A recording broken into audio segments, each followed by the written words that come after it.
권사님이 기도하신 줄 알았어요. 저는 이제 우리 교회 청년들이나 또 이렇게 학생들 모이는 거나 믿음은 안 봐요. 믿음은 아직 시원찮아 가지고 믿음을 보는 건 아니지만 왜냐면 이제 하나님은 우리의 믿음은 다 있잖아요. 우리 믿음은 다 있는 건데 다 있는 믿음을 누가 보겠냐고.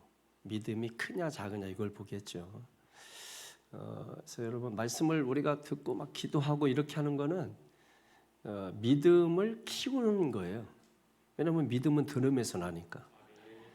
하나님은 큰 믿음의 사람은 칭찬하시고 믿음 없는 사람은 책망을 하십니다. 그래서 여러분이 교회 나오는 목적과 이유를 분명히 알면 교회 나오는 것만큼 세상에 재밌는 게 없어요. 세상 어디를 다녀도 교회 가서 말씀 듣고 예배하는 게 이게 살아있는 어떤 역사예요. 살아있는 일이에요. 제가 뭐 아름다운 곳을 보고 왔잖아요. 그런데 아무리 아름다운 거 봐도 제 머릿속에는 늘 성도들과 함께 예배하고 찬양하고 기도하는 이것만 떠올라요. 아무리 좋은 걸 보고 아무리 맛있는 걸 먹어도 그거는 잠깐뿐이에요. 그리고 그거는 한순간에 훅 지나가요. 그리고 다시 우리가 이 자리에 앉게 된 것이 감격이고 감동으로 다가오게 되는 거죠. 우리 청년들 이렇게 바라보면서 그게 우리 교회의 미래고 또 우리 교회의 비전이에요. 그래서 지금은 어른들 신앙 보면서 좀 실망될지라도 일어설 또 다가오는 그 청년들의 믿음을 보면서 기대와 소망을 갖게 되는 거죠. 그래서 우리 청년들이 기도하는 것처럼 찬양하는 것처럼 중요한 것은 말씀을 보다 더 잘 들어야 되고, 왜냐하면 감성과 감정이 아니라 신앙은 믿음이에요. 믿음이 동력이 돼서 감성과 감정을 끌어가야 돼요. 이게 되지 않으면 다 무너집니다. 결국은 무너집니다. 그래서 우리가 지난 시간에 우리가 말씀드렸던 것처럼 우리의 집을 어디에 지을 것이냐, 반석 위에 그 기초를 세워야 한다. 그게 너무나 중요한 것이라는 것이죠. 그래서 우리 청년들 다시 한번 크게 박수 한번 하십시다. 감사합니다. 오직 믿음으로 로마서 1장 17절 말씀은 너무나 중요하고 중요한 말씀이에요. 너무나 우리가 이 말씀은 오늘 잘 아는 것처럼 1517년에 종교 개혁을 일으켰던 마르틴 루터의 이 루터가 이 말씀을 붙잡고 솔라 피데 오직 믿음으로 이걸 주장했던 말씀이 로마서 1장 17절이에요. 마르틴 루터가 붙들었으면 그 당시에 대부분의 성도들이 이 말씀을 붙들고 신앙생활을 한 거예요. 이번에 참 은혜 받은 게 뭐냐면 뜻하지 않게 다 온 팀들은 달랐지만은 이제 제가 일반 여행이고 그랬는데 간 곳이 헝오 체독을 제가 갔거든요. 헝가리, 체코,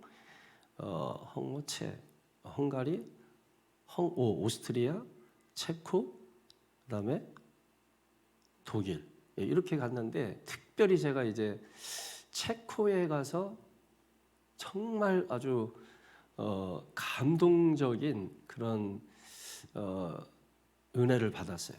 너무나 큰 은혜를 받았어요. 거기에서 누구를 만났냐면 얀 후스라는 마르틴 루터보다 100년 앞서 있었던 이 체코의 이 종교 개혁자 얀 후스라는 존 후스라고도 하고 잔 후스라고도 하고 그러니까 얀 후스라고도 하는데 이 얀 후스를 만났는데 너무나 감동. 그 얀 후스가 동상에 서 있는데 살짝 고개를 이렇게 쳐다봅니다. 기독교가 천주교가 된 그것을 바라보는 모습이에요. 거기 보면 천주교가 딱 있거든요. 근데 원래 그게 개신교였는데 화형당하죠. 불에 타서 죽죠. 종교 재판 받아서 캐톨릭에게 이 무시무시한 권력을 잡았던 자들이 불에 태워서 처참하게 죽입니다. 그 동상이 그 성전을 바라보는 모습 보면서 그때 이제 제가 이렇게 또 교회를 이렇게 바라보게 되고, 그래서 건축 양식들이 거기에 뭐가 있냐면 고딕 양식이 있고, 그리고 바로크 양식이 있고, 그리고 뭐 또 무슨 양식, 코코 뭐 양식이라 그러나, 그 양식이 이렇게 쭉 있어요. 그게 이제 고딕 양식은 보통 이제 로마 제국 시대에, 중세 시대에 건물이 우회로 막 뾰족뾰족하게 올라가 있는 것들은 다 고딕 건축 양식입니다. 그런 것들은 이제 하나님과 가까이 가고자. 그래서 유럽엔 높은 건물이 없는 게 그 당시에 성전보다 높으면 안 됐어요. 모든 건물들은. 그래서 성전 높이보다 다 낮게 해져서 어디 가서 보면 성전의 십자가만 보이는 것입니다. 유럽이 다 그래요. 그러니까 중세 시대에 1000년 넘게 이제 캐토릭이 나라 전체를 다스렸죠. 그래서 교황의 인주를 받아야 나라의 왕이 됐던 시대가 있었습니다. 그래서 이제 거기에 1000년 동안 지배를 받았지만, 신중심으로 지배를 받았지만은 너무 실망한 거죠. 십자군 전쟁을 통해서도 너무나 많은 사람들이 죽었고, 너무나 실망을 해서 나온 게 인본주의예요. 그리고 양식이 바뀌죠. 바로크 양식으로. 그래서 삐쭉삐쭉한 건물이 없어집니다. 그리고 이제 인간 중심의 건물들이 세워지죠. 그리고 이제 정확히 제가 그 다음 양식이 코코모 양식인가 하여튼 그렇게 들어가는 것 같아요. 그런 것들로 이제 좀 또 바뀌게 되죠. 한번 또 인간 중심에서 또 실망하고 또 이렇게 좀 바뀌게 되고, 이런 모습들이 한 군데에서 이렇게 보게 돼요. 그게 이제 체코였어요. 기대하지 않고 갔는데 거기서 그런 또 말틴 루터 동상이라든지 뭐 이런 것들을 보고 설명을 들으면서 너무 큰 은혜를 받았고, 야누스가 100년 전, 말틴 루터보다 100년 전에 예언하기를 100년 후에 당신들이 이곳에서 누리던 이 모든 영화는 사라질 것이고, 교황이 중심이 아니라 예수 그리스도가 중심이 되는 때가 100년 후에 일어날 것이다. 그러니까 이 교황들이 너무 싫어한 거죠. 그러니까 화형을 시킵니다. 그런데 딱 100년 후에 1517년에 말틴 루터에서 종교개혁이 일어납니다. 그래서 우리 개신교가 탄생을 하게 된 것이죠. 프로테스탄트 저항을 어디에다 저항했겠습니까? 캐톨릭의 그런 교황권 세력에 저항을 한 거죠. 그러니까 성전을 무시무시하게 조는 겁니다. 그게 왜 그래요? 하나님을 대신한 겁니다. 그러니까 막 무시무시하게 의리의리하게 생각해 보세요. 지금 봐도 대단한데 그때 봤을 때 사람들이 얼마나 주눅이 들었겠어요. 엄청난 높이와 엄청난 기둥과 엄청난 말로 형용할 수 없는, 여러분 그 안에 성전 안에 들어가면 우리는 감탄하지만 사실 그 바라볼 때 마음이 아프죠. 얼마나 많은 노예들이 거기에 매달려서 그 일을 했을까 생각하고 이런 거 하면 단순히 예술 이런 걸 좀 떠나서 그렇게 이제 좀 아쉬움, 안타까움 이런 것들이 이제 많이 있었는데, 이번에 하여튼 여행하며 뜻하지 않게 그런 어떤 신앙적이고 종교적인, 저는 이제 신분을 감추고 그냥 이렇게 했는데 그 감춰도 안 감춰지더라고요. 왜냐하면 서로 이제 목사라고도 안 부르고, 그리고 이제 하는데 순간순간 튀어나와. 여러분 표시를 안 내야 하잖아. 근데 밥 먹을 때 갑자기 기도를 거룩하게 이렇게. 다른 사람들 다 술 마실 때 콜라 마시고 있습니다. 뭔가 감추려고 하는데 다 들통나요. 그리고 갑자기 권사님한테 전화 왔다고 하고 누가 갑자기 조용히 하라고. 하여튼 재밌었습니다. 자, 오늘 너무나 중요한 말씀이에요. 여기 다시 한번 보실까요? 시작. 복음에는 하나님의 의가 나타나서 믿음으로 믿음에 이르게 하나니 기록된 바 오직 의인은 믿음으로 말미암아 살리라 함과 같으니라. 아멘. 기독교는 믿음의 종교예요. 믿음의 종교. 믿음 빠지면 아무것도 아니고, 히브리서 11장 6절에 믿음이 없으면 하나님 기쁘시게 못하고, 믿음은 절대적이고 믿음이 있어야 되고 믿음이 현실이 되는 종교가 기독교입니다. 그래서 오늘 여기에 보면은 믿음, 믿음, 믿음 세 번이나 반복하면서 믿음이 얼마나 중요한 것인가. 그래서 종교 개혁할 때 뭐예요? 믿음을 얘기하는 겁니다. 오직 믿음으로, 오직 믿음, 솔라 피데, 오직 믿음으로. 이게 종교 개혁 캐치프레예요. 제 1순위예요. 첫 번째입니다. 오직 믿음, 오직 믿음으로 구원받는다. 근데 오늘 우리가 이 본문의 말씀을 잘 이해를 하셔야 돼요. 우리는 이제 성경을 들으면 다 안다고 생각하는 게 일반적이에요. 사람들은 딱 들으면 다 안다고 생각을 해요. 그게 큰 착각이에요. 우리가 예를 들면 같은 한 말씀이라도 이거를 한 번에 다 말 못해요. 그리고 성도들의 영적 수준에 따라서 예를 들면은 이거는 좀 뒀다가 나중에 얘기할 수밖에 없는 말씀들이 있고 지금 평이하게 이렇게 얘기할 수 있는 말씀들이 있어요. 그래서 오늘은 또 역시 우리가 한 단계 더 올라서서 이 말씀이 의미하는 바가 무엇이고 거기서 우리가 믿음을 찾아내야 돼요. 예, 그랬을 때 여러분 성경에 있는 믿음이 내 믿음이 되고 그 믿음으로 기도할 때 하나님의 역사를 생생하게 우리가 체험하게 되는 겁니다. 그러니까 우리가 믿음은 다 있다고 했잖아요. 그런데 여러분이 주님이 기뻐하시는 믿음을 가지고 기도해야 응답이 된다는 걸 아셔야 돼요. 그 믿음은 어떤 믿음이냐는 거고 그 믿음은 어떻게 해서 생기는 것이고 그 믿음으로 기도할 때 어떤 역사를 경험할 수 있느냐 하는 것을 우리가 깨달아야 되는 것이죠. 그럴 때 우리의 믿음이 의식화, 형식화 되지 아니하고 정말 살아있는 믿음, 생동력 있는 믿음, 역사하는 믿음 이런 믿음을 우리가 갖게 되는 겁니다. 신앙의 핵심은 믿음이에요. 그래서 하나님은 힘 있고 권력 있고 돈 있는 사람을 통해서 일하시는 것이 아니라 믿음 있는 사람을 통해서 일하십니다. 그럼 돈 필요 없네 그게 아니에요. 믿음을 가지고 기도하면 물질을 주셔서 그걸 가지고 일하게 하신다는 것입니다. 자, 그러면 믿음이 도대체 뭐냐? 오늘 여기에 믿음이라고 설명하잖아요. 그러면 여기에 뭔가를 지금 말씀하고 있는 겁니다. 그런데 읽어도 모르겠어요. 믿음 얘기는 아니까 다 안다고 생각을 하는 거야. 그런데 성경 보면은 사실 어색합니다. 왜냐하면 믿음으로 믿음에 이르게 하나니. 믿음으로 믿음에 이르게 한다? 이건 또 무슨 말입니까? 그 다음에 또 오직 의인은 믿음으로 말미암아 살리라. 그러면 앞에 있는 믿음은 뭐고 뒤에 있는 또 믿음은 뭐고 왜 믿음인데 믿음으로 또 산다고 하고 그런데 뒤에서 왜 오직 의인은 믿음으로 사는 믿음은 또 뭐냐는 거죠. 다 다른 겁니다. 그런데 우리는 믿음 그러니까 다 같은 것으로 그렇게 착각을 하고 그렇게 보고자 하는 것이죠.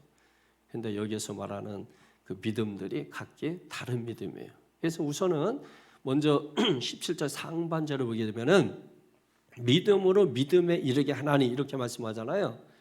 믿음으로 믿음에 이르게 하나니 여기에는 두 가지 의미가 있습니다.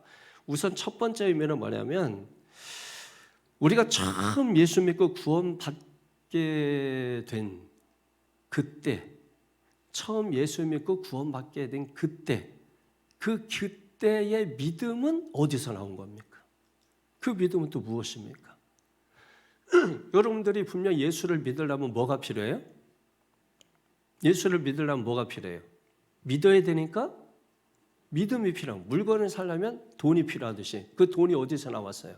근데 돈을 가진 사람은 아이가 될 수 있고 자녀가 될 수 있고 누가 될 수 있어요. 그 돈을 가지고 일을 해요. 근데 그 자녀는 돈을 버는 사람이 아닌데 그 돈이 어디서 나서 물건을 삽니까? 준 자가 있고 받은 자가 있고 그 돈 가지고 물건을 파는 자가 있는 것이죠. 자, 우리가 처음 예수 믿고 구원받았을 때 그 믿음은 어디서 온 거냐는 거예요. 로마서 10장 10절을 보게 되면 마음으로 믿고 입으로 시인하여 구원에 이른다 그랬죠. 그러니까 여러분 우리가 마음으로 믿은 바를 입으로 시인하는 게 뭐예요? 저 이제 예수 믿을래요. 이걸 우리가 믿음의 결단 또는 마음의 결단이라고 하는 겁니다. 결단하는 믿음. 자, 우리가 예수 믿을래요 할 때 그때 믿음이 선물로 내게 와지는 거예요. 믿습니까? 여러분 이게 중요한 거예요. 그래서 우리가 예수님을 믿게 되는 거예요. 그러니까 아무나 예수님을 믿으려고 해서 믿는 게 아니고, 믿고 싶다고 해서 믿는 게 아니고, 학식 있고 배웠다고 해서 예수님을 믿는 게 아닌 것입니다. 어떤 게 있어야 되냐? 마음의 결단이 먼저 있어야 돼요. 나 이제 예수 믿겠습니다. 저 예수님을 믿겠습니다. 이걸 우리가 결단하는 믿음인데, 이거는 진짜 믿음이 아니고 사실은 가짜 믿음이에요. 진짜 믿음은 그 다음에 내가 그렇게 고백했을 때 하나님께서 주시는, 선물로 주시는 믿음. 그래서 에베소 2장 8절 9절에 보면 은혜로 말미암아 믿음으로 구원을 얻었다, 이렇게 말씀하는 거예요. 은혜는 선물이에요. 거저 주신 거예요. 그게 뭐냐? 믿음이에요. 믿음으로 구원을 얻었다, 이렇게 말씀하는 것입니다. 그러니까 그 믿음은 하나님이 선물로 주신 건데, 어떤 데 주시냐면 나 이제 예수 믿을 거야, 이렇게 내가 마음에 결단하는 이 믿음이 있을 때 하나님이 우리에게 선물로 주신다. 그래서 믿음으로 뭐예요? 믿음으로 믿음에 이르게 한다. 자, 결단하는 믿음으로 뭐가 하나님이 주시는 믿음에 이르게 한다. 할렐루야. 여러분, 이걸 우리가 깨닫는 게 중요한 것이죠. 그냥 단순히 그냥 우리가 믿음이 아니에요. 그러면 항상 우리는 그 수준에 머물러 있는 거예요. 그래서 여기에서 말하는 첫 번째 의미가 무엇인가 알아야 돼요. 믿음에 이르게 한다. 어떤 거라고요? 내가 마음으로 예수님 믿어야지, 예수님 믿겠습니다, 이렇게 결단하는 거, 이거는 내 믿음이에요. 결단하는 믿음. 그런데 이거는 가짜 믿음이라고 했죠. 그런데 그 믿음이 있을 때 뭐예요? 진짜 믿음이 뭐로 와요? 선물로 내게 주어지는 겁니다. 이게 뭐예요? 믿음으로 믿음에 이르게 하나니. 그래서 그 믿음으로 뭐예요? 구원을 받는 거예요. 그래서 구원받은 의인은 오직 믿음으로 산다, 뒤에 이렇게 연결이 되게 되는 것이죠, 여러분. 그 믿음은 또 무엇입니까? 자, 그 다음에 첫 번째 의미가 지금 말씀드린 게 첫 번째 의미죠. 그 다음에 두 번째 의미는 뭐냐면 믿음으로 믿음에 이르게 한다. 첫 번째 의미는 말씀드렸습니다. 두 번째 의미는 뭐냐면, 자, 이제 우리가 예수를 믿었죠. 믿습니까? 예수를 믿었습니다. 그러면 이제 예수를 믿었으니까 믿음 필요 없어, 이게 아니라는 것이죠. 이렇게 구원받은 자, 이제 내가 결단해서 믿겠습니다 했더니 믿음이 선물로 주어져서 예수님을 그 믿음으로 믿은 거예요. 은혜로 주신 믿음으로 믿은 거지, 내가 결단해서 믿은 게 아니라니까요. 이해가 되십니까? 내가 결단한다고 예수를 믿는 게 아니에요. 내가 결단했을 때 하나님이 주시는 믿음이 내게 선물로 와질 때 그 믿음으로 예수님을 믿는 거예요. 그게 믿음으로 믿음에 이르게 되는 겁니다. 그러면 이제 예수님을 믿었으니까 이제 끝이냐? 그게 아니죠. 구원받은 자가 이제 뭘로 살아요? 믿음으로 사는 겁니다.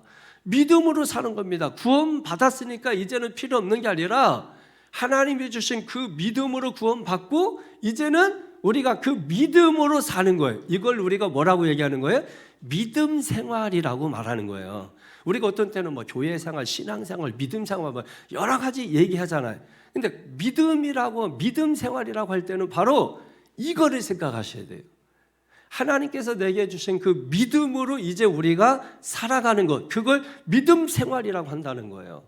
자, 그래서 우리가 이렇게 믿음으로 지금도 살고 있는 거 아닙니까?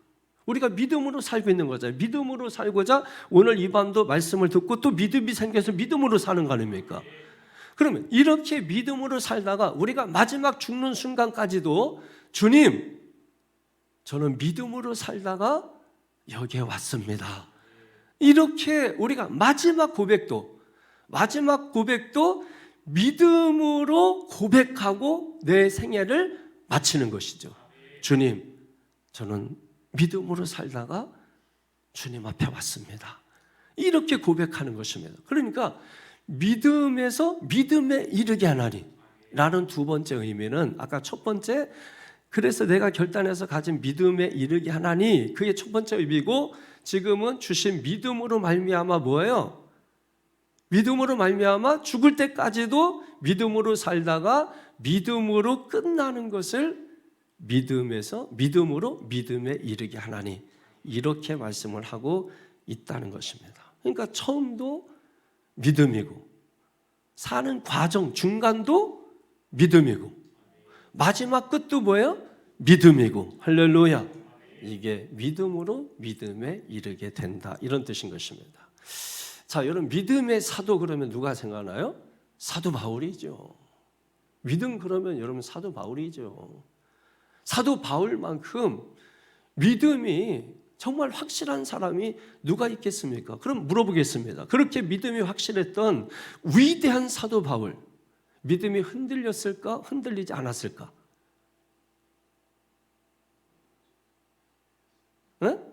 아니, 그렇게 바울 여러분 잘 알고 했는데 바울을 공부하면서 바울이 믿음이 흔들린 적이 있었어요, 없었어요? 성경에.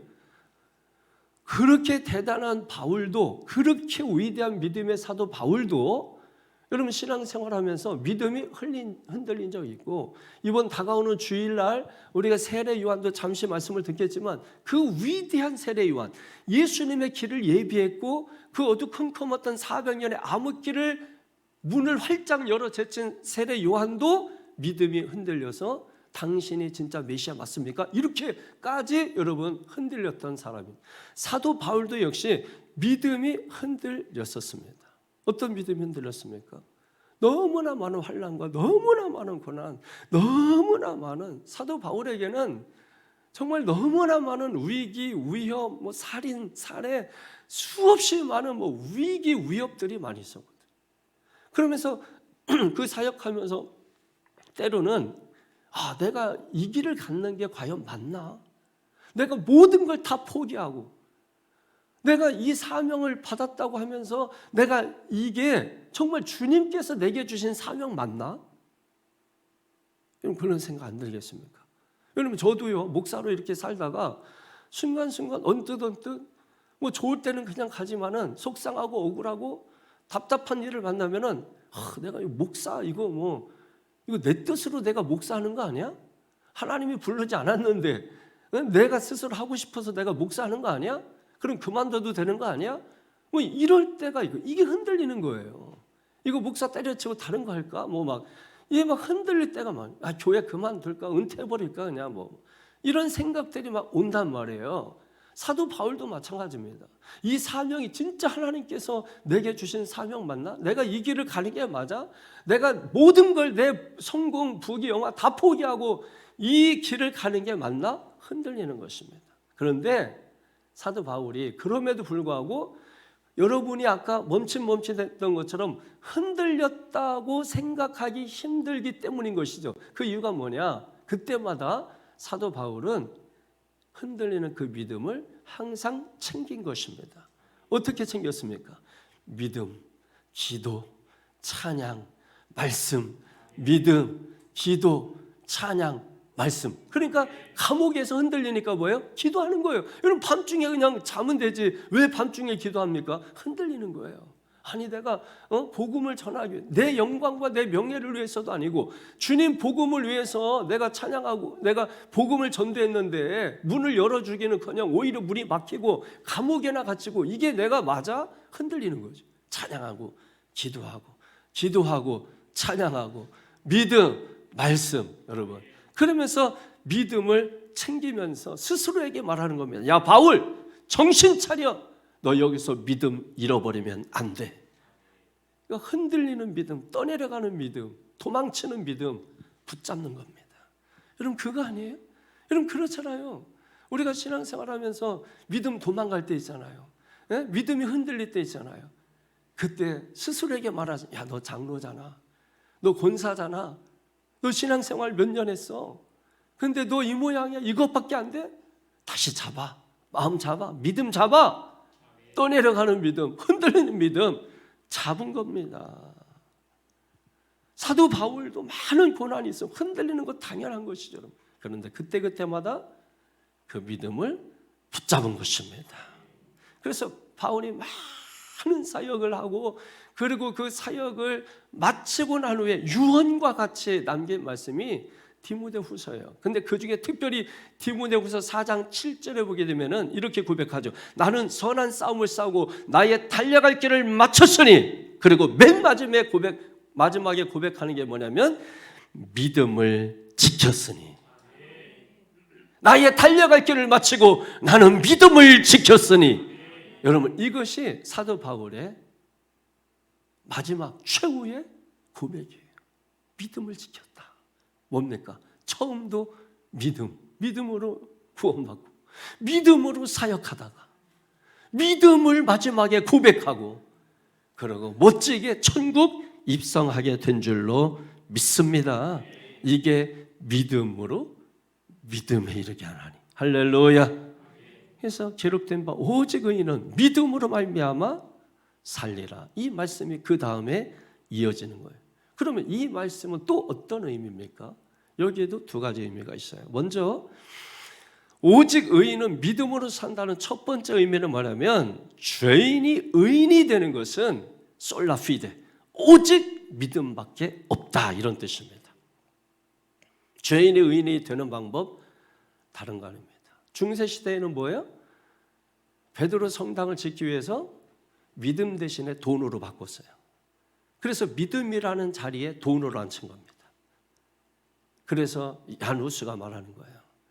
지금 돈이 앉은 그 자리에 믿음이 앉게 될 것이다. 여러분, 그러므로 하나님은 돈을 보는 게 아니고 권세, 권력을 보는 게 아니고 성공을 보는 게 아니고 뭘 봐요? 믿음을 보신다. 믿음을 보신다. 할렐루야. 모든 사람은 오직 믿음으로 구원받는다. 이게 첫 번째. 두 번째 의미는 뭐냐면 그렇게 구원받은 자는 나머지 인생을 오직 뭘로 살아야 된다? 믿음으로 살아야 된다. 할렐루야. 우리가 죄인이 구원받았습니다. 구원받은 모든 성도들은 그 나머지 모든 인생과 삶을 우리는 뭘로 살아야 된다? 믿음으로 사는 싸움을 하는 겁니다. 계속해서. 그래서 우리 앞에 계속 믿음이냐 아니냐, 이게 우리 앞에 시험처럼 다가오는 거예요. 그래서 그 사람의 믿음이 가장 잘 보이는 곳이 어디냐면 우선 얼굴에도 믿음이 보입니다. 그래서 목사들이 여러분 설교하기 전에 여러분 얼굴을 보면 믿음이 보여요. 그래서 거기서 실망을 첫 번째 합니다. 그래서 설교할 맛이 나고 설교할 맛을 잃어버리고 거기서 결정이 돼요. 그 믿음이 얼굴에서 보입니다, 여러분. 지금도 보면 믿음이 보이는 사람이 있고 믿음이 안 보이는 사람이 있고, 어디 보자. 이 관상을 보는 거죠. 관상. 관상.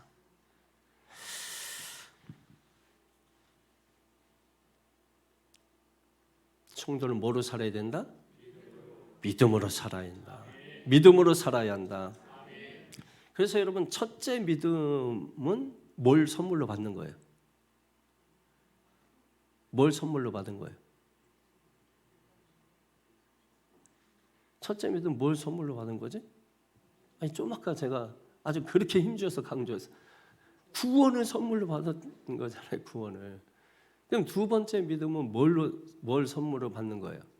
상급을 선물로 받는. 세 번째 선물은 무엇입니까? 마지막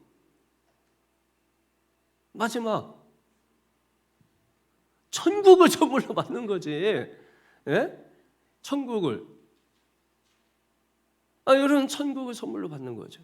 그래서 우리가 첫 믿음은 바로 구원을 상급으로 선물로 받는 것이. 두 번째는 우리가 믿음 생활하면서, 그죠? 믿음 생활하면서 순간순간 상급이 주어지잖아요. 상급을 선물로 받는 겁니다. 그리고 마지막에는 우리가 천국 입성하는 거잖아요. 천국을 선물로 받는 것이에요. 그러니까 한마디로 말하면 믿음으로 구원받고 믿음으로 살다가 믿음으로 뭐예요? 천국 가는 겁니다. 저는 오늘 금요일교회 나온 사람들은 99.9%가 다 믿음이 있다고 믿습니다. 확신합니다. 다 믿음이 있어요. 그죠? 믿음이 있으니까 나온 거예요. 믿음이 있으니까 나온 거예요. 믿음은 다 있어요. 그래서 하나님께서 여러분을 보실 때 믿음을 보시는 게 아니고 뭘 본다고 그랬어요? 믿음을 보는 게 아니고 뭘 본다고요? 그러니까 믿음을 보신다, 중심을 보신다. 이거는 그러니까 기본이야, 기본. 그러니까 기본을 말씀하신 거예요. 그러니까 믿음 당연히 보지. 근데 믿음이 다 있어. 누구에게나 있어. 어린아이도 있고 어른도 있고 목사도 있고 성도도 있고 다 있어. 그러면 그 믿음에서 뭘 볼까? 크냐 작으냐 이걸 보는 거지. 믿음이 그래서 큰 믿음이 있고 믿음이 작은 믿음이 있는 거예요. 그러니까 오늘 저와 여러분들은 어떤 믿음을 가져야 돼요? 큰 믿음을 가져야 돼요. 믿음이 커져야 돼. 그 믿음이 커지기 위해서 우리가 예수 믿고 구원받는 것에서 끝나면 안 돼요. 그 구원받는 믿음이라 그래. 보통 사람들이 구원받는 믿음 이렇게 설명할 때, 교리적으로 설명할 때 이거는 구원받는 믿음 이렇게 말하는 게 바로 그 믿음이에요. 근데 거기서 끝나면 안 돼. 우리가 믿음으로 사는 과정이 있잖아요. 그 믿음으로 사는 그 과정에서 믿음이 커져야 돼. 아이들이 낳잖아요. 난 상태로 있으면 구원받은 상태야. 거기로 있으면 안 되잖아. 신생아로 있으면 안 되잖아. 이 아이가 계속 자라고 커져야 돼. 믿습니까? 이번에 벼라는 모든 신생아들 중에 제일 크대. 깜짝 놀랐는데. 다른 애도 요만한데 얘는 벌써 커가지고 트름도 아주 떠나간대. 거기가 놀랜대. 야, 그만해. 다른 애들은 트름 했어요 안 했어요? 아까 했어요 막 이렇게 서로 얘기하는데 얘는 얘기할 필요가 없대. 다 듣는데 그냥. 보세요. 큰 애가 있고 작은 애가 있고. 그리고 계속 커야 돼. 계속 커야 돼. 그러면 크기 위해서 어떻게 돼요? 이제 신생아실에서 이제 나와야 돼. 엄마 품에 안겨야 돼요. 믿습니까? 우리가 예수 안에 들어가야 합니다. 예수 안에서 자라야 합니다. 예수 안에서 믿음이 커져야 합니다. 그러니까 우리가 예수 안에 들어가야 되고 안 들어가니까 뭐예요? 집어넣으려고 하는 거야. 그냥 아멘 하고 들어가면 잔소리 할 필요도 없어. 믿습니까? 그런데 처음에 제가 요구해요. 그냥 아멘 하고 들어가라고. 그런데 안 들어가. 왜? 미련이 있는 거지. 여기 들어가면 다시는 이 좋은 거를 맛보지 못할 것 같아가지고 그래가지고 안 들어가려고 바라 그래. 그러니까 말로 하다가 안 들으니까 몸이 가겠지. 밀어 넣으니까. 몸으로 밀어 넣어도 안 들으니까 그 다음에는 손이 떼져. 이 몸에서 떼져. 떼지면서 때리겠지. 어? 여러분 그렇게라도 들어가는 게 복입니다. 참된 지도자는 그래서 손에 몽둥이 드는 거예요. 여러분 여행을 가보세요. 유럽 여행을 이렇게 하다 보면 전부 장군들의 동상 이곳저곳에 있는데 다 보면 손에 상징적으로 뭔가를 들고 있어요. 칼을 들고 있든 총을 들고 있든 여러분 지팡이를 들고 있든 다 들고 있어요. 지도자의 모습입니다. 오늘날은 사람들이 지도자를 어떻게 생각하냐면 손에 든 걸 내려놓으라 그래. 그러니까 지도자다운 지도자가 없는 거예요. 할 말을 못하는 지도자가 많은 거예요. 여러분이 왜 작은 교회에서 이렇게 목사 설교보다 큰 교회 목사 설교가 더 훌륭하다고 생각하냐면 작은 교회 목사들은 몇 명 안 되잖아. 성도가 상처받는 얘기를 못해. 큰 교회 성도들은 사람들이 일주일에 몇백 명 들어왔다 몇백 명 나가. 1년 되면은 여의도 순복음교회가 5만 명 들어왔다가 5만 명 이상이 나간대. 그러니까 누가 들어오고 누가 나가는지도 모르고 나가봤자 다시 들어와. 그래서 큰 교회는 사람 들어오고 나가는 거 신경 안 써. 그러니까 설교를 가감 없이 하는 거예요. 하고 싶은 말 뱉어내는 거. 그러니까 성도들이 들을 때는 이게 뭡니까? 선지자처럼 들리는 거예요. 선지자의 말처럼. 그런데 개척교회 현사는 다 설교도 사정해. 여러분 기도하셔야 됩니다. 이렇게 말해도 여러분 주일날 빠지시면 안 돼요. 이렇게 하는 거예요. 그러니까 이게 다른 데서 신앙생활하고 온 사람이 선지자적인 메시지 듣다가 그러시면 안 돼요 하고 뭔가 뭐 권위도 없어 보이고 뭔가 힘도 없어 보이고 그리고 또 맨날 또 개척교회 또 사모님들은 맨날 성도들 애기 봐주고 막 뒤에서 토닥거리고 또 뭐 전사님 목사님들은 뭐 못 좀 박아달라면 못 박으러 가고 뭐 이러고서 와서 설교하니 뭐 여러분 이게 무슨 뭘 느껴지고 뭐 이런 게 어디 있겠어요. 그런데 큰 교회 목사들은 뭐 거침없이 큰 교회 사모님이 애기 봐줍니까? 그냥 어쩌다 한번 머리 쓰다듬어줘도 감사하고 막 고마워하고 개척교회 사모님은 하루 종일 봐주고도 욕먹어. 애가 모기 물렸다고 119 불러야 되고 119 신고해야 되고 막 애가 다 죽어간다고. 왜 죽나 그랬더니 간지러워서 죽어가고 있다고. 여러분 이러면서 119 부르고 이럴 판에 이러면 그게 되겠어요? 그러니까 성도들이 정신 차려야 돼요. 자꾸 목사 탓하고 목사 하는데 제가 목회 30년 넘게 이렇게 해보니까 다 목사 탓만은 아니에요. 여러분 그거를 깨닫고 의식 있는 성도가 돼야 돼요. 네? 의식적인 성도가 되고 그래서 우리가 말씀을 신랄하게 우리가 들어야 됩니다. 그러지 않으면은 절대로 성도는 때가 벗겨지지 않고 개혁되지 않고 새로워지지 않아요. 그래서 자기가 옛날에 믿었던 믿음 가지고 해보려고 하니까 잘 안 되는 겁니다. 그래서 여러분 믿음은 늘 새로운 거예요. 늘 2000년 전이나 지금이나 여러분 그 믿음 말은 같은데 늘 새롭게 어제 믿었던 믿음이 오늘은 또 새로운 믿음이에요. 어제 말씀이 오늘은 또 새로운 말씀인 것입니다. 이게 지금 우리에게 실시간으로 부어지고 있는 거예요. 그래서 우리가 예수 안에 살다가 마침내 주님이 부르시는 마지막 순간에 고백하는 거죠. 주님, 저 믿음으로 살았습니다. 이게 돼야 된다는 거예요. 이게 믿음으로 믿음에 이르게 되고 오직 의인은 믿음으로 사는 것이 되는 것입니다. 이게 여러분 오늘 로마서 1장 10절 이 마르틴 루터가 이걸 깨달은 거예요. 믿음으로 살아야 되는데 행위로 살려고 했던 거죠. 그래서 무릎으로 피 흘려가면서 막 베드로 성당 그 보면 막 계단이 엄청 높고 거기를 무릎으로 막 피 흘려가면서 막 기어다니고 다 피 흘리는 거예요. 막 여러분 그렇게 해도 믿음이 자라지 않는 거예요. 그러다가 로마서 읽다가 이 말씀 앞에서 무너진 겁니다. 그리고 종교 개혁을 일으키게 된 거죠.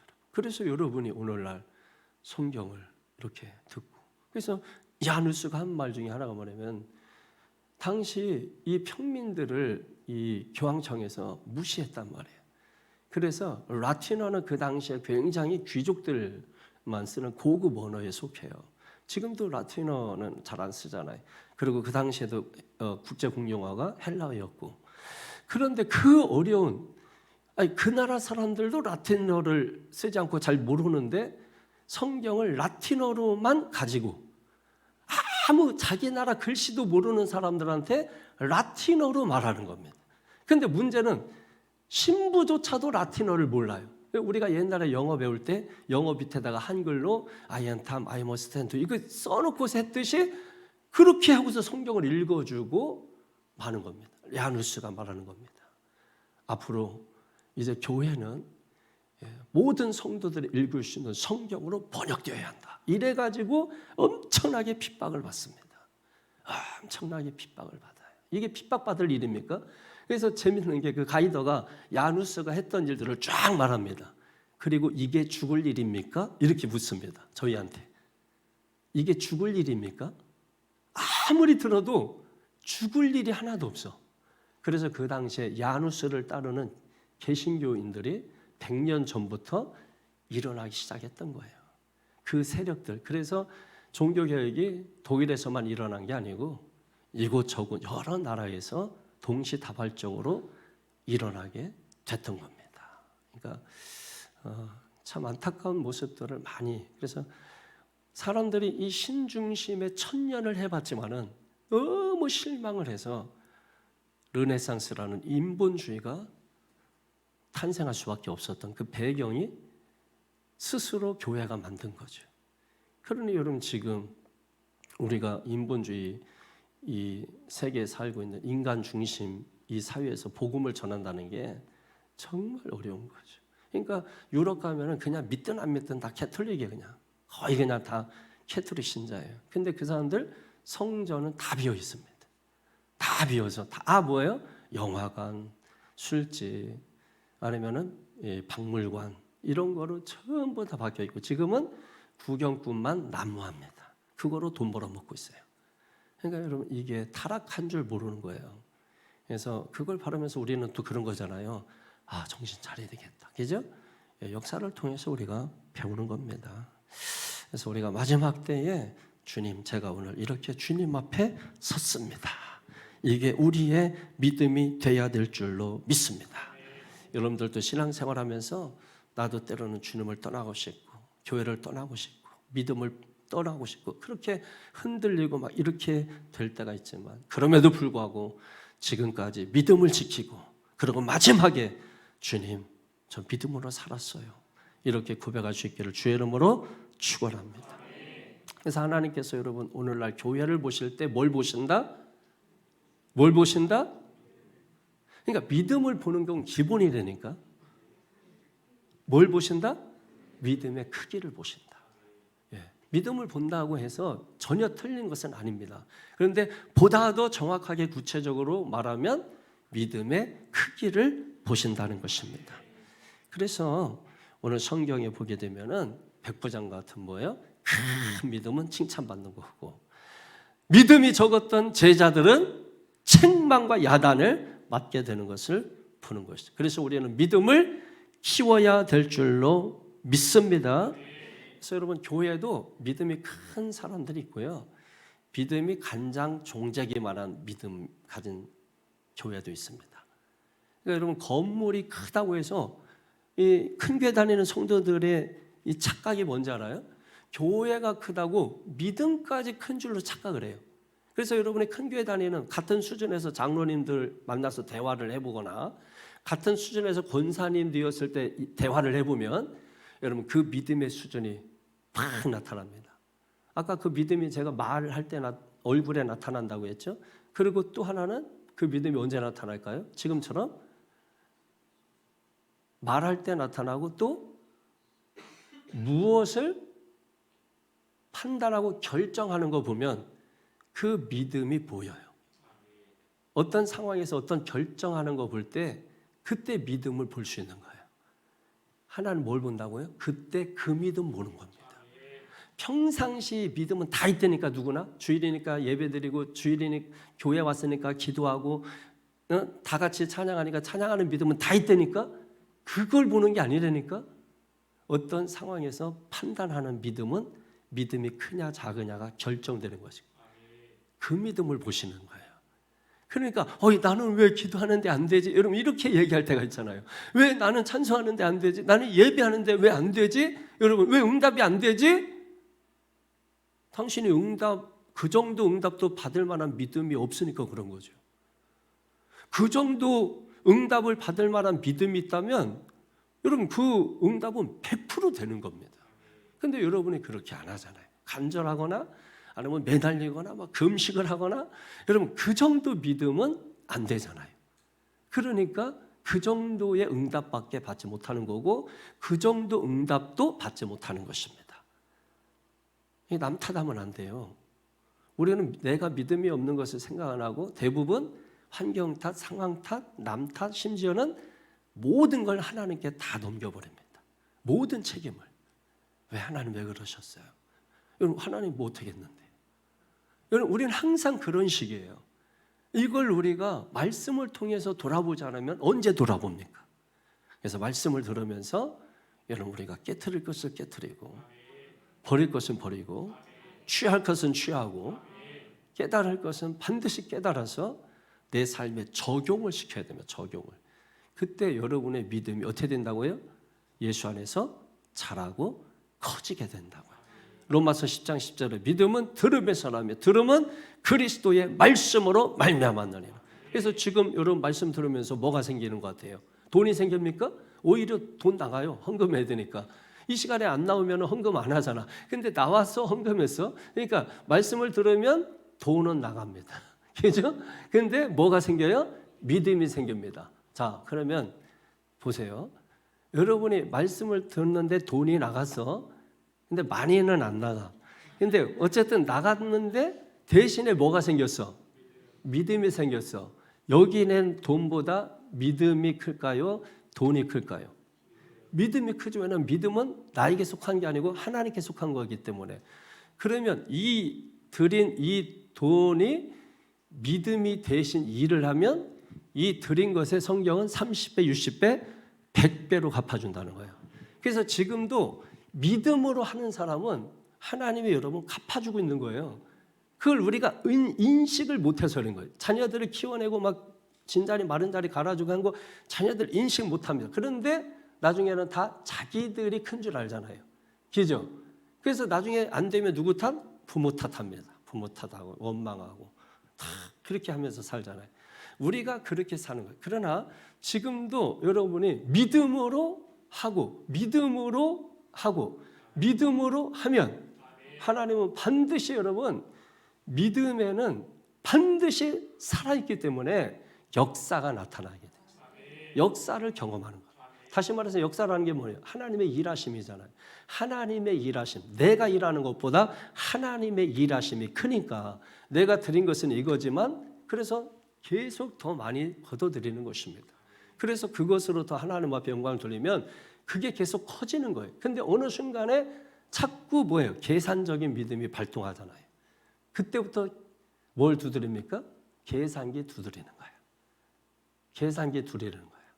그래서 여러분 성도 중에서 계산기 두드리는 성도들이 많아요. 대부분 옛날 여러분 우리 부모들 그래서 히브리서 11장 2절에 선진들이 이로써 증거를 얻었느니라 그랬잖아요.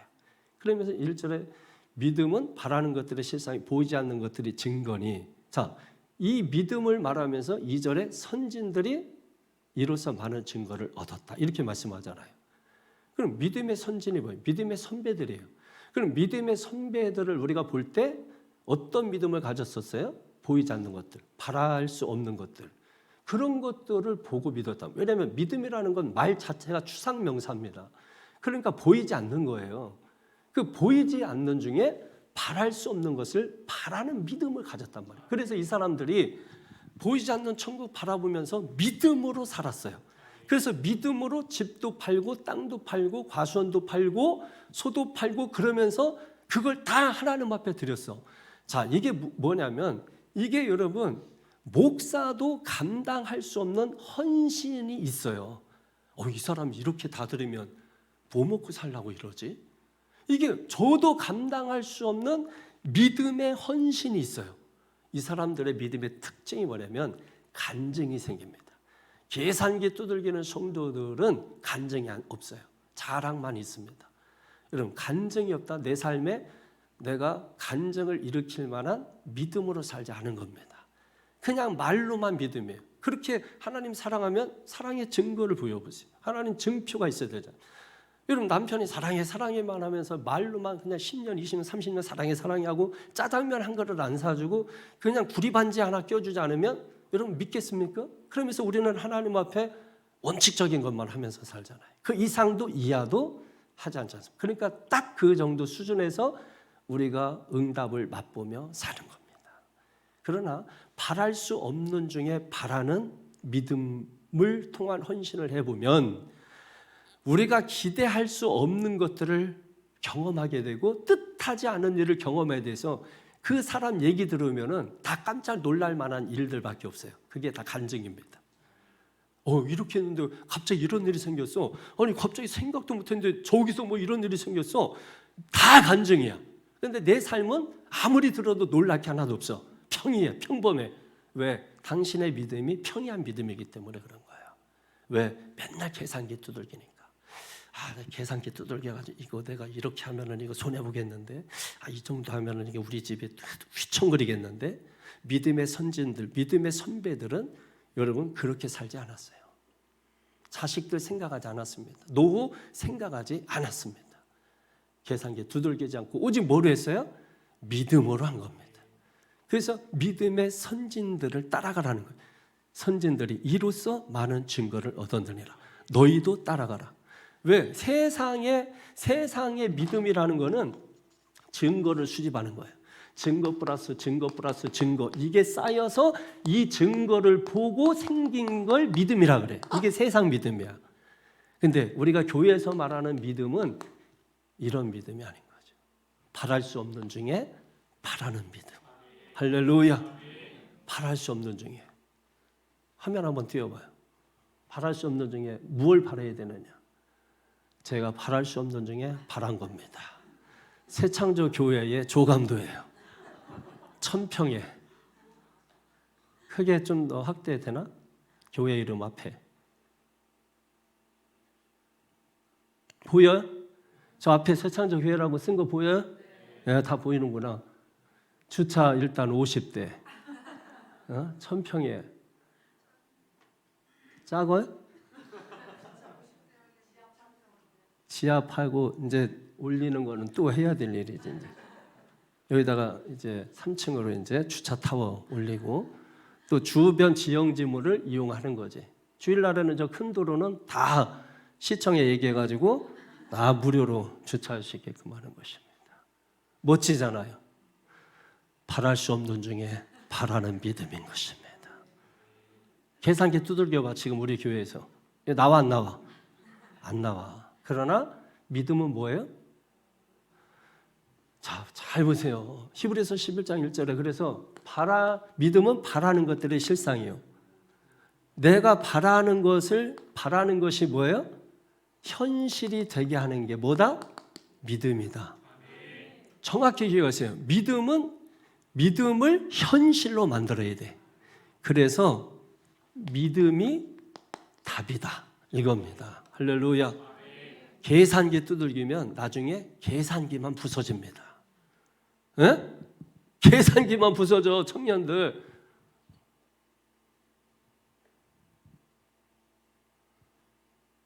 이번에 여러분 제가 유럽 갔다 온 게 은서가 현금 500만 원을 딱 가지고 왔어요.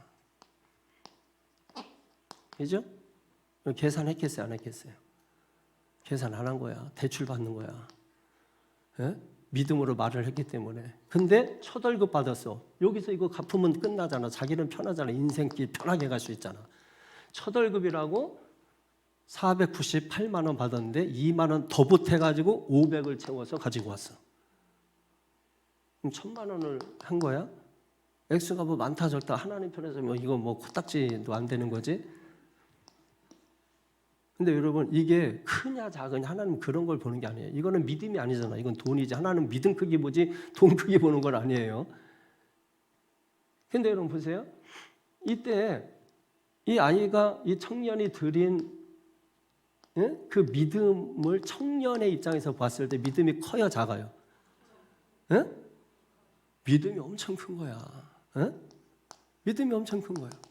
그러면은 자 목사가 볼 때 어휴 청년인데 여기만 해도 그냥 나만 동료로 갔다 와도 되는데 하나님까지 좋게 하려고 첫 열매를 드렸단 말이야. 어른들 중에서 다 떼어먹은 사람 많잖아.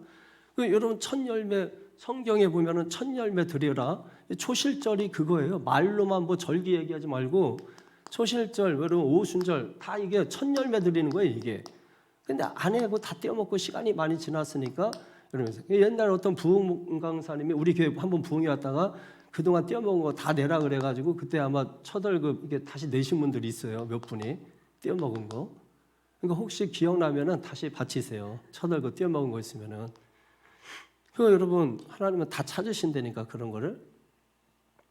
그러니까 여러분 이 믿음이죠. 이건 어떤 그냥 개인 누구를 얘기하는 게 아닙니다.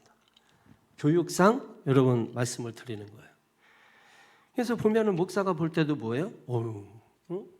그러면은 예를 들면 이번 주일날 설교 제목이 아주 깜찍한데 예수님도 깜짝 놀랄 만한 믿음 제가 이렇게 했어요.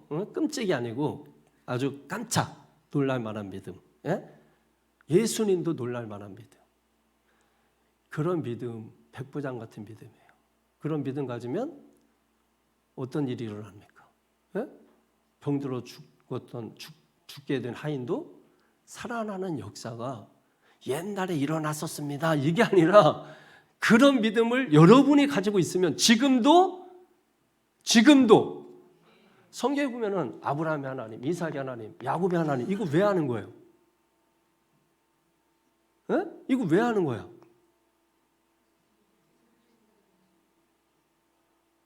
아이고, 아브라함의 하나님 죽었어요, 살았어요? 살아있지. 아브라함은 죽었어요, 살았어요? 죽었지. 자 보세요. 아브라함은 죽었고 아브라함의 하나님은 살았고 이삭 죽었어요, 살았어요? 죽었어. 이삭의 하나님 살았어, 죽었어요? 살아있어. 야곱의 하나님 야곱 죽었어, 살았어요? 죽었어. 야곱의 하나님 죽었어요, 살았어요? 살아있어.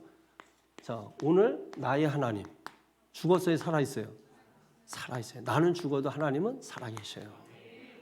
그래서 여러분 성경에 아브라함의 하나님, 이삭의 하나님, 야곱의 하나님 하는 거예요. 그걸 또 다른 관점에서 언약적으로 보면은 그렇게 하지만 그건 언약적 관점에서 봤을 때고 신앙적 입장에서 바라볼 때는 여러분 이거를 우리에게 설명해 주고 싶은 거예요. 그래서 하나님은 살아계신 하나님이시다는 이 말씀이 나오는 거예요.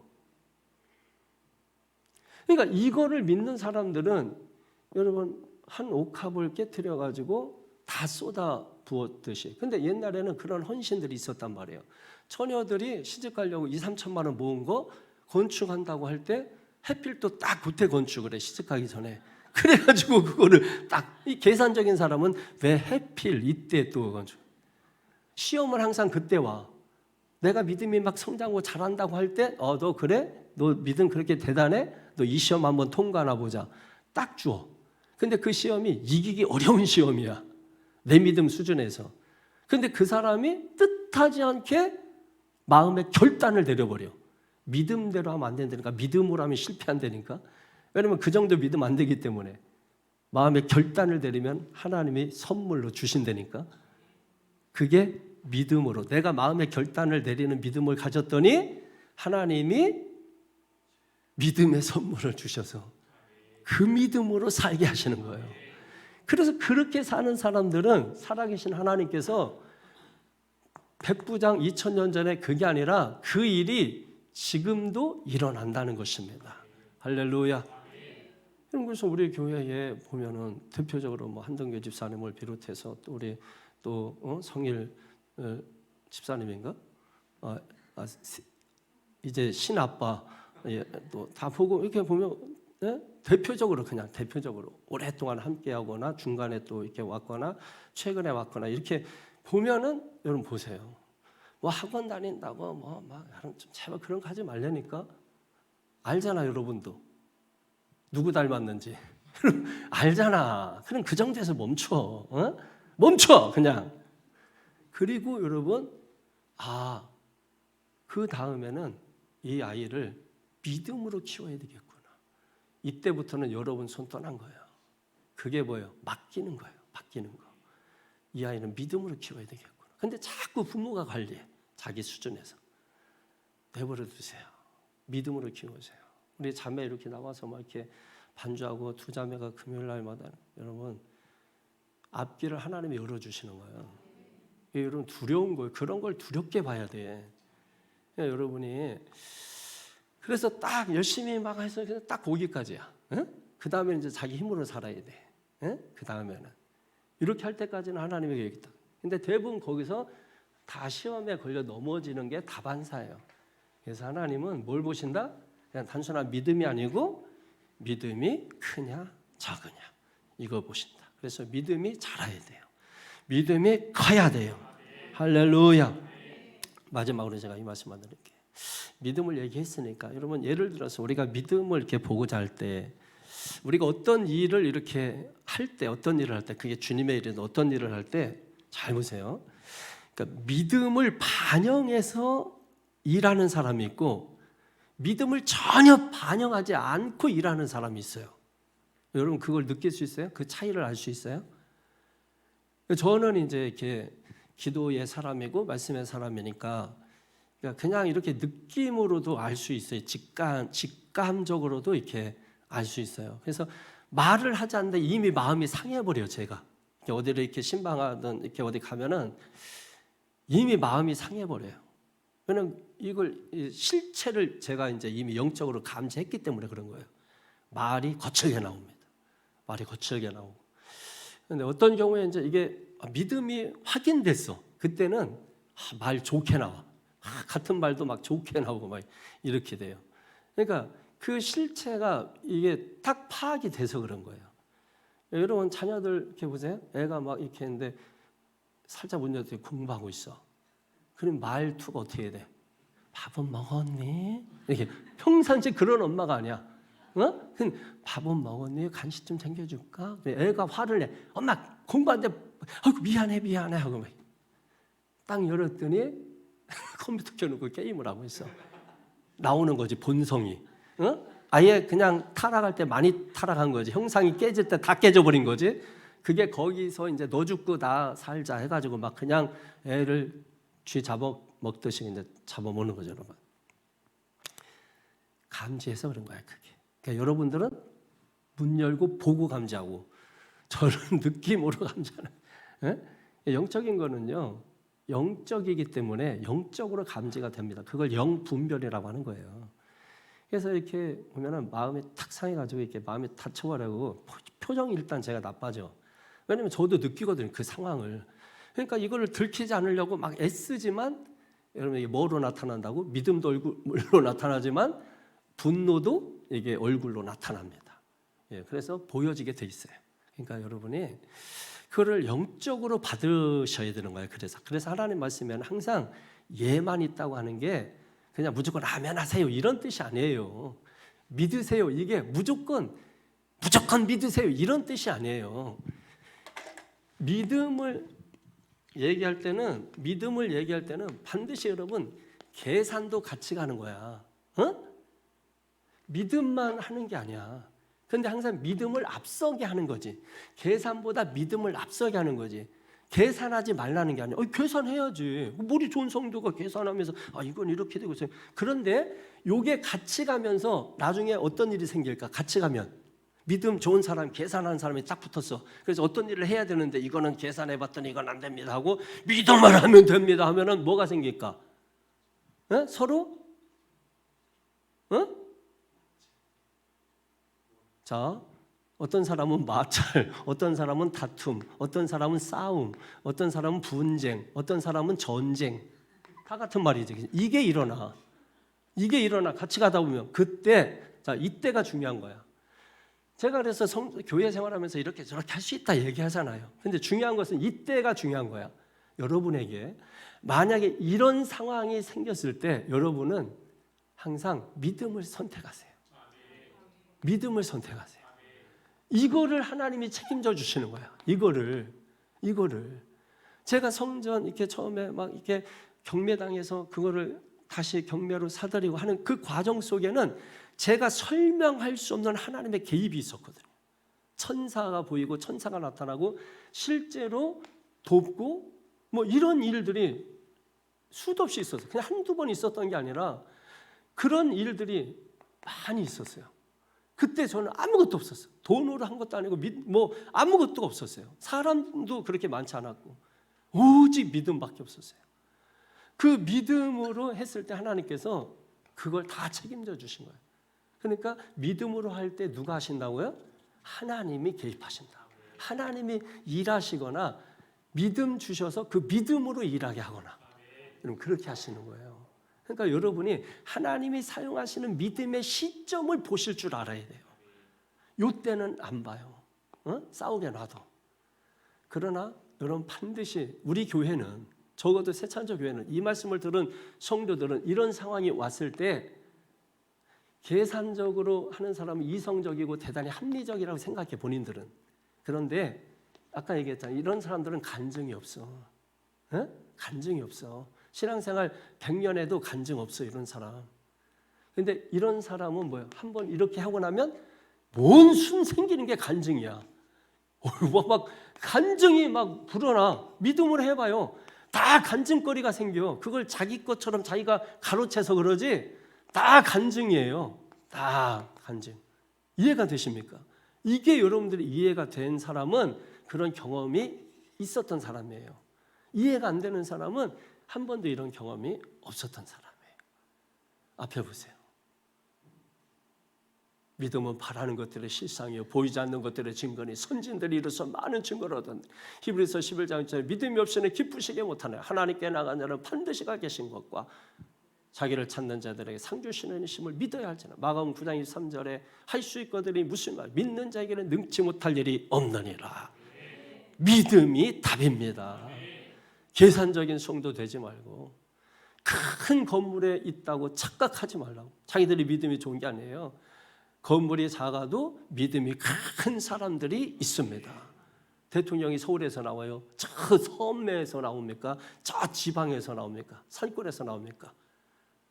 서울에서 나온 사람이 있습니까? 없어요. 서울이 그렇게 인구가 4분의 1이 모여 살고 똑똑하고 잘나고 학원 일타 강사들 다 있는 데서 나오지 않습니다. 잘 깨달으셔야 돼요, 여러분. 저쪽에서도 바랄 수 없는 걸 바라면서 섬에서 살고 있는 사람들이 있어요.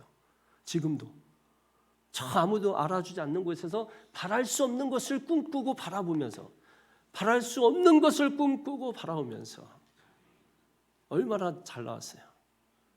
챗GPT로 제가 새창조 교회 1000평의 대지에 성전 멋지게 하냐 그려줘! 명령을 딱 내렸더니 단 몇 초 만에 저게 딱 나온 거야. 예? 얼마나 멋져요. 예? 얼마나 멋져. 명령을 어떻게 내리느냐에 따라서 모양은 달라집니다. 예? 명령을 제 비전과 소망과 꿈을 담아서, 제가 늘 사실은 한 가지 제가 목회하면서 늘 아쉬운 게, 저는 좀 큰 교회에서 이렇게 한번 목회를 해봤으면 하는 그런 비전이 있었어요. 왜냐면 어느 목사라도 그런 게 없었겠어요? 근데 나는 또 내 나름대로 나는 이 정도 영적인 능력이면 할 수 있지 않겠나 뭐 해서 뭐 이렇게 저렇게 대시도 받고 뭐 이렇게 저렇게 뭐 여러 번 기회도 있었어요. 근데 하나님이 그때마다 막으시더라. 안 되더라고. 이게 사람이 안 되더라고. 되고 싶다 그래서 되고 하고 싶다 그래서 하고 뭐 이게 안 되더라고. 그러니까 하나님께서 맡겨주신 자리가 있는 것 같아. 예, 그래서 결국은 이제 어쩔 수 없이 여기 눌러서 이렇게 앉아가지고 하고 있는데 그런데 또 드는 생각은, 제가 또 다니잖아 대신에. 근데 다니면서 보면은 여기만한 성도들이 없다. 정말. 왜냐면 저는 거침없이 설교하잖아. 거침없이 하고 또 성도들도 보통이 아니잖아. 예? 보통이야. 여러분의 이 리액션, 제가 이번에 유럽 가가지고 주일 예배 이제 같이 생방으로 저도 드렸거든요. 진짜 제가 어떤 유튜브 이렇게 보고 해도 아멘 소리 그렇게 크게 나오는 교회가 사실 있긴 있는데 또 많지는 않아. 조용히 해, 예배 시간에.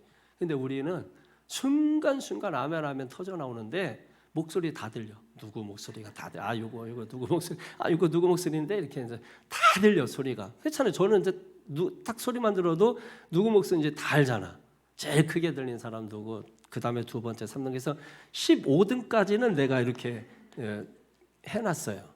나중에 이제 이 사람들별로 기도를 좀 세게 하고 약하게 하려고 이걸 해놨단 말이에요. 할렐루야. 정말 여러분, 누가 알아주지 않아도, 세상 사람 날 부러워하지 않아도 나도 역시 너희들 부럽지 않아. 왜? 우리가 있으니까. 예수님이 함께하니까. 주님이 함께하시니까. 저기 있는 그 주님, 나의 주님이야. 아브라함의 하나님, 나의 하나님이야. 믿습니까? 그러니까 어디 있는 게 중요한 게 아니고 내가 있는 그곳에서 내가 어디에서 사는지, 어떤 믿음으로 사는지, 어떤 하나님이 네 안에 계시는지 믿습니까? 이게 중요하다는 걸 깨닫고 정말 의도치 않게 오늘 이 말씀을 여러분 준비하게 됐고, 또 이번 주일도 의도치 않게 계속 진행해가는 과정 속에 백부장 믿음 이야기가 나오는 것입니다. 주일날까지 해서 여러분 말씀 통해 큰 은혜 받으시기를 바라겠습니다. 그래서 오늘 여러분 이 믿음 이거를 잘 좀 여러분이 이해하시고, 계산한 게 두들기는 성도도 필요해요. 그렇지만 제가 얘기했잖아. 어느 순간에는, 결정해야 되는 순간에는 계산기 선택하지 말고 믿음을 선택하는 성도가 되라고. 할렐루야. 그러면 하나님이 하십니다. 하나님이 하십니다. 이 시간 오늘 마가음 9장 23절에 할 수 있거든. 무슨 말이냐? 그랬을 때 24절에 이 말씀이 있잖아요. 그 귀신 들려서 미치광이가 된 그 아들의 아버지가 말합니다. 주여, 이 믿음을 나에게 주시옵소서. 이 믿음을 나에게 주시옵소서. 여러분 그런 마음을 가지고 이 시간 간절한 마음으로 기도하시는데, 오늘 들었던 이 믿음의 이 말씀, 이거를 잘 기억하면서 그 믿음을 가지고 기도하셔야 돼. 그냥 쌩으로 하는 게 아니고 믿음으로 기도할 때 하나님이 들으시는 거야. 에? 믿음으로 기도할 때 하나님이 들으시는 거예요. 믿음으로 할 때. 그래서 그때 하나님이 듣고 하나님이 개입하시기 시작하시는 것입니다. 우리 다 같이 마음을 모아서 우리 청년들도 그렇고 주여 할 때는 목을 터지도록 주여 외치는 겁니다. 주여 외치고 통성으로 주여 아버지 하고 여러분 부르셔서 기도하는 것입니다. 우리 다 같이 주여 세 번 통성으로 외칩니다. 주여